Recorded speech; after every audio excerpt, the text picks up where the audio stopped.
हमने रमज़ान में वर्कआउट करना है और हमने रमज़ान में स्ट्रेंथ वर्कआउट करना है। फास्टिंग ऑटोमेटिकली बिल्कुल भी गारंटी नहीं करता कि आप वेट लॉस करेंगे। Prioritise a protein and a fibre rich cell.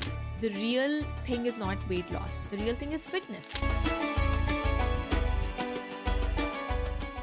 Welcome to episode 2 of Fitness in Ramzan, and today we're discussing everybody's favorite topic, weight loss in Ramzan. Now, I'm gonna girls talk about what is actually a myth and what actually can work in Ramzan. So, अगर आप लोगों का भी target है कि भाई इस रमज़ान में, जैसा कि हर रमज़ान में हमारा टारगेट होता है कि हमने वेट लॉस करना है, then this video is gonna be super important for you because कई दफ़ा बहुत सारी चीज़ें जो हम फॉलो करते हैं actually for weight loss in Ramzan वो सब एक मिथ होती हैं. So this video is going to really help you maximize the health benefit of Ramzan, keeping in mind that fat loss तो सबका ही आजकल गोल है. So we're going to talk about 3 myths that we're going to bust. जो सबसे मुझे लगता है important myths हैं, सबसे ज़्यादा लोग they fall prey to them. Number 1 guys is the myth कि fasting है तो actually naturally weight loss होगा. I mean absolutely fasting हमें हेल्प कर सकता है वेट लॉस में, लेकिन जो वेट लॉस की साइंस है which is around calorie deficit वो रमज़ान में नहीं बदलती.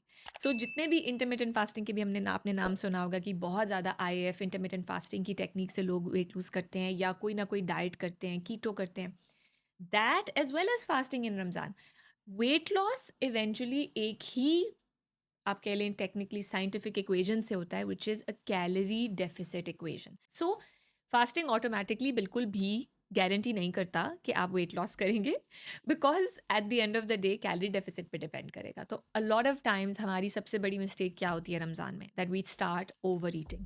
We start over eating at iftar time and we start सहरी में ओवर ईटिंग करना थोड़ा मुश्किल है बिकॉज किसी का भी दिल नहीं करता, क्योंकि आई थिंक इफ्तारी से ही सब इतना फुल होते हैं कि सहरी तक आते आते किसी का इतना दिल नहीं करता. But iftar is the real risk of over eating.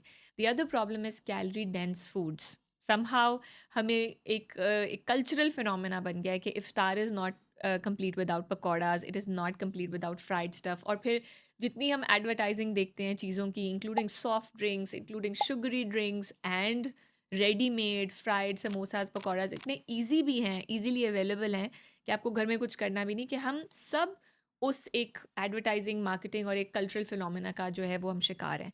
So what we have to do this Ramzan is be mindful कि वेट लॉस या फैट लॉस तभी होगा जब कैलोरी डेफिसिट मेंटेन होगा.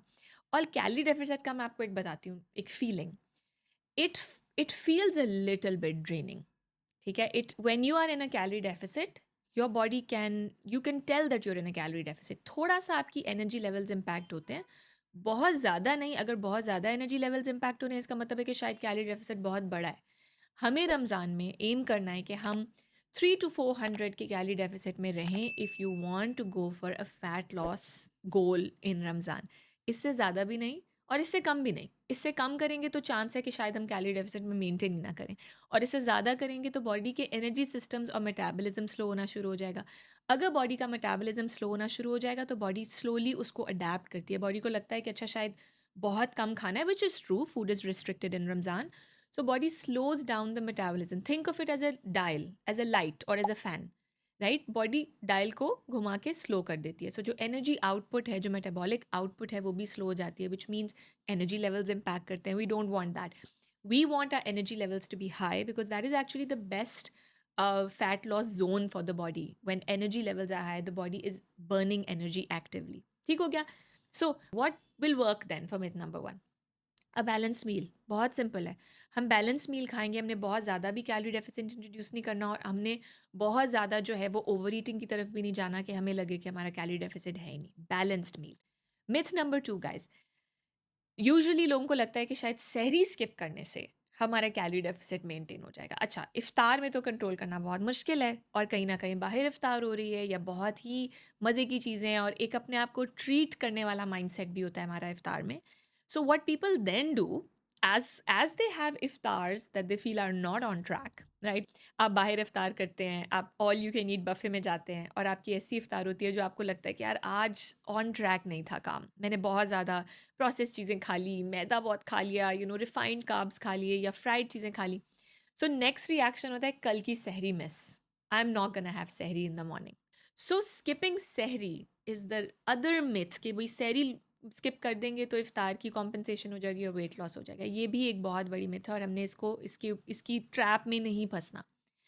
सहरी स्किप करने से आपके एनर्जी लेवल्स डाउन होंगे, ठीक है। बी, मसल लॉस का चांस है, बिकॉज जो प्रोटीन इनटेक बॉडी को चाहिए to maintain muscle, let's say आपने सहरी मिस की, लेट्स से आप कैलोरी डेफिसिट आपने मेंटेन कर लिया और अब आपका वेट लॉस हो रहा है, आपको नज़र आ रहा है वेइंग स्केल पे, but is this the right kind of weight loss? Probably not, because what you want to avoid at all costs in Ramzan, इसके जो बॉडी ने हार्ड अर्न मसल जो है वो गेन किया है, या आपकी बॉडी पे नेचुरली जो मसल मास है वो लूज ना हो। One thing to know is that muscle tissue is metabolically active, so muscle tissue को मेंटेन करने के लिए भी बॉडी को कैलोरीज उसे देनी पड़ती हैं, राइट? इसलिए जब कैलोरी डेफिसिट में हम जाते हैं तो सबसे पहले बॉडी की कोशिश होती है कि वो मसल को बर्न करना शुरू करे और वो जो एक कैलोरी लोड है बॉडी पे उसको कम करे, right? Because now you have less incoming calories, so body starts losing muscle. This is the problem that we at all costs want to avoid, because over time एक तो इस muscle को gain करना वापस बहुत मुश्किल है। The real thing is not weight loss, the real thing is fitness. और अगर आप मसल लूज करते हैं तो आप अपनी फिटनेस लूज कर रहे हैं, और जिस मसल को लूज किया उसको वापस लाना तो बहुत मुश्किल होगा। Over time muscle loss will impact your metabolism. For women it can even impact hormones, hormonal imbalances, cravings, और वही जो शायद हमने वेट लूज़ किया है रमज़ान में वो वापस आएगा when those cravings kick in, when we start eating again at our maintenance calories, or we go higher, and this time it will not be muscle, it will come back as fat. So this is the thing that we really really want to avoid. इसके लिए क्या करना होगा? Prioritize a protein and a fiber rich सहरी। आप carbohydrates को सहरी में कम रखें। प्रोटीन की इनटेक पोस्ट इफ्तार जैसी भी है, वैसे तो पोस्ट इफ्तार भी हमने प्रायोरिटाइज करना है, बट प्री सहरी में prioritize your protein. Make sure कि आपकी मील प्लान सहरी की बनी हुई है। You know, eggs are a great source, Greek yogurt is a great source, a lot of things that we naturally have in sehri are a good source of protein. So make sure you don't miss your sehri and fall prey to this myth. Number 3 myth is कि भाई रमज़ान आ गया तो actually muscle maintenance या muscle building तो हो ही नहीं सकती। शायद मैं मसल तो गेन कर ही नहीं सकती, राइट, मेंटेन भी ना शायद कर पाएँ। रमज़ान के बाद अपनी रेजिस्टेंस ट्रेनिंग, अपने वर्कआउट्स करेंगे। Guys, again, this is a myth. You can build muscle, you can absolutely maintain muscle, but you can also build muscle in Ramzan. Uski do requirements hai. Number one, you must prioritize protein. 1.2 to 1.5 grams per kg of body weight is the protein requirement for individuals. So try करें कि actually at least आपका 1 gram per body weight. A lot of people even say up to 1.5 grams. अगर आपकी अब protein synthesis, muscle protein synthesis हर बंदे की body का डिफरेंट होता है। कुछ लोग कम प्रोटीन से भी मसल बना सकते हैं, कुछ लोग को थोड़ी ज़्यादा प्रोटीन इंटेक रखनी पड़ती है, but make sure you are prioritising protein. Number 2, you must do resistance training. एक ये कॉन्सेप्ट कि भी रमज़ान आ गया, अब रमज़ान के बाद वर्कआउट शुरू करेंगे, ये भी बिल्कुल गलत है। हमने रमज़ान में वर्कआउट करना है और हमने रमज़ान में स्ट्रेंथ वर्कआउट करना है। अब एक यहाँ पे टेक्निकलिटी है। सो कई लोग कहते हैं कि भाई पोस्ट इफ्तार वर्कआउट करें कि प्री इफ्तार वर्कआउट करें। प्री इफ्तार करेंगे तो उसमें तो मसल लॉस होता है, बिकॉज बॉडी इतनी डिहाइड्रेटेड है, एनर्जी नहीं है, मसल ग्लाइकोजन डिप्लीटेड है। सो जैसे ही हम वर्कआउट करेंगे बॉडी अपना ही मसल मास यूज़ करके एनर्जी बनाएगी और फैट लॉस नहीं करेगी, क्योंकि इतना ज़्यादा डेप्रिवेशन है बॉडी में। इसलिए कई लोग कहते हैं कि नहीं भी हम तो पोस्ट इफ्तार ही वर्कआउट करेंगे, और पोस्ट इफ्तार हमें टाइम नहीं मिलता, या पोस्ट इफ्तार हमने तरावी में जाना है। सो ऐसा नहीं है guys. Yes, if you have the opportunity to work out post iftar, it is better. Have a little bit in iftar, then go for your workout, then come back and have your proper post workout meal. And make sure कि वो आपकी sleep से अभी भी 1-2 घंटे का distance है आपकी last meal में और sleep में, because कई लोगों का ये भी रिस्क होता है कि जब वो पोस्ट इफ्तार वर्कआउट करते हैं तो उनकी टोटली स्लीप ख़राब हो जाती है, जिससे उनकी फिर वो क्रेविंग्स वापस आती हैं, स्लीप की क्वालिटी ख़राब हो जाती है। We also don't want that. And if you are like me, you don't have the choice, then go for a pre-iftar workout. Pre-iftar workout को smartly करना है। 2 टिप्स हैं इसमें। नंबर 1, हमने बहुत ज़्यादा स्ट्रेंथ बिल्ड करने का गोल नहीं रखना। सो अगर आप बहुत हैवी वेट लिफ्टिंग कर रहे थे, थोड़े मॉडरेट पे आ जाएं, right? Plus secondly, you have to prioritize your protein intake in your iftar. So moderate workout किया, both strength and cardio, cardio भी बहुत ज़्यादा थोड़ा सा करें, बहुत ज़्यादा हाई इंटेंसिटी कार्डियो नहीं करना, और पोस्ट इफ्तार प्रोटीन को प्रायोरिटाइज करें प्लस कार्ब्स को भी प्रायोरिटाइज करें, क्योंकि जो आपकी कार्ब डिप्लीशन हुई हुई है, अगर आप हाई फाइबर कार्बोहाइड्रेट्स ले सकते हैं नेचुरल सोर्सेज से carbohydrates, that is best. So fruit in fact is excellent in iftar.